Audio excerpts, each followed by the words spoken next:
Hello students, welcome back to our channel the pharma Pathshala. आज हम बात करेंगे फिल्ट्रेशन की थ्योरीज के बारे में, जिसमें हम लेंगे पॉइसन इक्वेशन, जो बहुत ही इंपॉर्टेंट है आपके एग्जाम पॉइंट ऑफ व्यू से। इस इक्वेशन में हम देखेंगे कि कैसे पॉइसन के according rate of filtration increase या डिक्रीज होगा। चलिए शुरू करते हैं। So next one is theories of filtration. So student, जब हम फिल्ट्रेशन प्रोसेस करते हैं तो जो फ्लूइड का फ्लो होता है वो कई पैरामीटर्स पर डिपेंड करता है। तो उन्हीं पैरामीटर्स को बताने के लिए डिफरेंट इक्वेशन को यूज किया जाता है, जिनमें से सबसे फर्स्ट इक्वेशन है वो है Poiseuille equation. So according to Poiseuille equation इन्होंने बताया कि जो फिल्ट्रेशन होता है वो कैसा होता है, स्ट्रीमलाइन फ्लो होता है। स्ट्रीमलाइन फ्लो होता है of liquid under pressure through capillaries. तो स्टूडेंट, इसको समझने के लिए पहले एक आप डायग्राम देखिए कि जो भी हमारे पास फिल्टर मीडिया होता है उसमें पोर्स होते हैं। तो पोर्स के अंदर हमेशा इस तरह की कुछ स्ट्रक्चर्स होती हैं जिनको हम कैपिलरीज बोलते हैं। कैपिलरीज का मतलब टाइनी जो स्पेस होता है या पाइप लाइक स्ट्रक्चर होती है, उसे हम बोलते हैं कैपिलरीज। अब जो लिक्विड होता है इन्हीं कैपिलरीज के थ्रू होकर के आगे जाता है, ठीक है। तो अब जो पॉइस-यूलिस है, इन्होंने बोला कि जो फ्लो होगा फ्लूइड का वो स्ट्रीमलाइन होगा। स्ट्रीमलाइन का मतलब होता है कि स्ट्रेट स्ट्रेट सीधा सीधा फ्लो होगा, ठीक है। अगर ये टर्बुलेंट हुआ, इस तरह से हुआ फ्लो, मतलब सीधा सीधा नहीं हुआ, तो ये प्रॉपर नहीं जा पाएगा, रेट ऑफ फिल्ट्रेशन डाउन हो जाएगा। तो अगर इन कैपिलरी से, इन पाइप से फ्लो सीधा सीधा होगा तो वो क्या होगा, रेट ऑफ फिल्ट्रेशन उसका ज्यादा होगा। तो पॉइस-यूलिस ने यही बताया कि जो फ्लूइड का फ्लो होता है वो कैपिलरी से कैसा होता है, स्ट्रीमलाइन होता है। सो इन्होंने क्या दिया, एक इक्वेशन दी। So according to Poiseuille equation V equals to pi delta P R की पावर 4 अपॉन 8 L ईटा। इसको स्टूडेंट्स ईटा बोलते हैं। यहां पर V इक्वल्स टू है rate of filtration, delta P equals to है pressure difference across the filter, L है thickness of filter cake, और ईटा को बताया गया है विस्कोसिटी, और R का मतलब है रेडियस ऑफ कैपिलरीज। जो ये कैपिलरीज हमने बताई हैं, पोर्स हमने बताए, टाइनी स्पेस बताया, उसका रेडियस कितना है, मतलब वो कितनी बड़ी है, ठीक है। तो अब हम देखते हैं अपनी पॉइस-यूलिस इक्वेशन के हिसाब से कि पॉइस-यूलिस इक्वेशन क्या बताती है, ठीक है। तो यहां पे देखिए, तो according to Poiseuille equation students देखिए, V इक्वल्स टू है, कहीं भी जो सामने वाला होता है, मतलब ये न्यूमरेटर है, ये डिनोमिनेटर है, तो जो न्यूमरेटर में होगा वो होगा डायरेक्टली प्रोपोर्शनल, डायरेक्टली प्रोपोर्शनल, और जो डिनोमिनेटर में होता है वो होता है inversely proportional. Inversely proportional, directly proportional का मतलब क्या होता है स्टूडेंट्स, अगर डेल्टा P इंक्रीज हुआ तो V भी इंक्रीज होगा, अगर R इंक्रीज हुआ तो V भी इंक्रीज होगा। मींस ये जैसा बिहेवियर करेंगे, इंक्रीज या डिक्रीज होंगे, तो V भी इंक्रीज या डिक्रीज ही होगा, मतलब सेम बिहेवियर करना, that is known as directly proportional. Inversely proportional का मतलब क्या होता है, जैसे कि ये डिनोमिनेटर में ये क्या है, V के इनवर्सली प्रोपोर्शनल है, मतलब ऑपोजिट है। अगर ये इंक्रीज हुआ तो ये डिक्रीज होगा, ये इंक्रीज हुआ तो ये डिक्रीज होगा, मतलब जो ये बिहेवियर करेगा V ऑपोजिट बिहेवियर करेगा।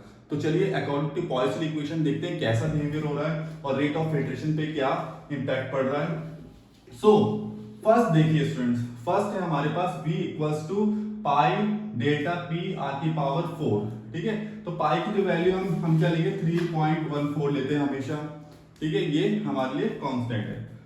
नेक्स्ट है डेल्टा P। डेल्टा P का मतलब यहाँ पे प्रेशर डिफरेंस, ठीक है। प्रेशर डिफरेंस कितना अक्रॉस द फिल्टर। देखिए जैसे हमारे पास ये हमने एक एग्जांपल लिया बेसिक सा, ये हमने फनल बनाई, ठीक है ना, ये फनल है। यहां पे जब आपने स्लरी डाली, यहां पे फिल्टर मीडिया लगा हुआ है,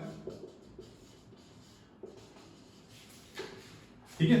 अब जो ये लिक्विड इसमें आएगा, किसमें, फनल के ऊपर, यहाँ पे फिल्टर मीडिया लगा हुआ है, फिल्टर पेपर लगा हुआ है, तो ये लिक्विड यहां पे नीचे की ओर भी प्रेशर लगाता है, ठीक है ना। जब लिक्विड इसके ऊपर आएगा तो प्रेशर लगाएगा डाउनवर्ड, और यहां से ये जो फिल्टर पेपर है, इस फिल्टर पेपर की सरफेस भी एक ऑपोजिट प्रेशर लगाएगी, ठीक है ना। तो दैट इज नोन एज, दो प्रेशर हो गए, इन दोनों प्रेशर का डिफरेंस, ठीक है ना। Up stream and down stream इसे बोला जाता है। तो इन दोनों प्रेशर का डिफरेंस, ठीक है। तो प्रेशर डिफरेंस जितना ज्यादा होगा, जितना ज्यादा प्रेशर लगेगा, ज्यादा आएगा, उतना ही रेट ऑफ फिल्ट्रेशन ज्यादा होगा। कहने का मतलब क्या है कि जैसे आपने कोई भी लिक्विड कहीं पे डाला, अगर आप उसके ऊपर ज्यादा प्रेशर लगाते हैं, उसका प्रेशर डिफरेंस इंक्रीज हो गया, तो वहां पे रेट ऑफ फिल्ट्रेशन भी ज्यादा होगा, ठीक है। That's why V is directly proportional to delta P। चलिए नेक्स्ट देखते हैं। नेक्स्ट है R। R का मतलब है रेडियस। रेडियस किसका स्टूडेंट्स, यहाँ पे मैं लिखा था रेडियस किसका, जो फिल्टर पेपर है उसके अंदर कैपिलरीज है, या जो फिल्टर मीडिया के अंदर कैपिलरीज है, उसका रेडियस। मतलब जितना बड़ा, जितनी बड़ी कैपिलरीज होंगी, जितना कैपिलरी का साइज बड़ा होगा, उतना ही ज्यादा रेट ऑफ फिल्ट्रेशन होगा। मींस जितना उसमें पोर साइज कैपिलरीज, उसमें स्पेस ज्यादा होगा, उतना ही क्या होगा, रेट ऑफ फिल्ट्रेशन ज्यादा होगा। So that's why V is directly proportional to R। Next है L। L का मतलब है यहाँ पे student thickness of filter cake. Filter cake हमने बताया था आपको कि इसके ऊपर आपका फिल्टर केक बनता है, जो फिल्टर मीडिया है, इसके ऊपर आपके जो सॉलिड पार्टिकल्स बच जाते हैं, उनको हम बोलते हैं फिल्टर केक। अब जब ये फिल्टर केक ज्यादा बनेगा, ठीक है, तो क्या होगा कि रेट ऑफ फिल्ट्रेशन कैसा हो जाएगा, डाउन हो जाएगा। क्यों?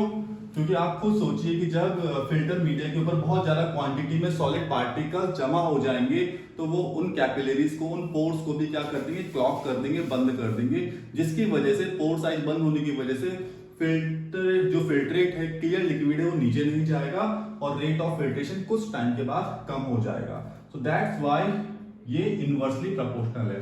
देखिए L बढ़ेगा मतलब क्या है, थिकनेस बढ़ गई फिल्टर केक की, फिल्टर केक बहुत ज्यादा हो गया है, तो क्या हो गया, रेट ऑफ फिल्ट्रेशन कम हो गया, ठीक है। तो अगर L फिल्टर केक कम बनेगा तो रेट ऑफ फिल्ट्रेशन ज्यादा हो जाएगा। नेक्स्ट है आपके पास ईटा। ईटा को बताया गया था क्या, विस्कोसिटी। विस्कोसिटी का मतलब होता है कोई गाढ़ापन या डेंस नेचर, ठीक है, चिपचिपा नेचर। तो अगर कोई लिक्विड आपके पास बहुत ज्यादा गाढ़ा है, जैसे हमने गम्स ले लिया, ठीक है ना, गोंद ले लिया, ठीक है, तो अगर आप उसको फिल्टर मीडिया के ऊपर डालते हैं, तो क्या देखेंगे आप, उसको बहुत ज्यादा टाइम लग जाएगा फिल्ट्रेशन होने में या फिल्टर आउट होने में। क्यों? क्योंकि वो बहुत ज्यादा डेंस है, उसमें जो विस्कस नेचर है वो बहुत ज्यादा है। तो उस कंडीशन में जो पोर्स हैं उसके अंदर से वो लिक्विड नहीं जा पाता है और रेट ऑफ फिल्ट्रेशन डाउन रहता है। तो that's why eta is inversely proportional to V। अगर विस्कोसिटी इंक्रीज हुई तो रेट ऑफ फिल्ट्रेशन डिक्रीज हो जाएगा। तो टोटल पैरामीटर पे काम करता है रेट ऑफ फिल्ट्रेशन। तो पॉइसन ने यही बताया कि V इक्वल्स टू, उन्होंने ये इक्वेशन दी और प्रूव किया कि रेट ऑफ फिल्ट्रेशन इंक्रीज होगा या डिक्रीज होगा। सो स्टूडेंट्स, ये था कंप्लीट ओवरव्यू पॉइसन इक्वेशन का।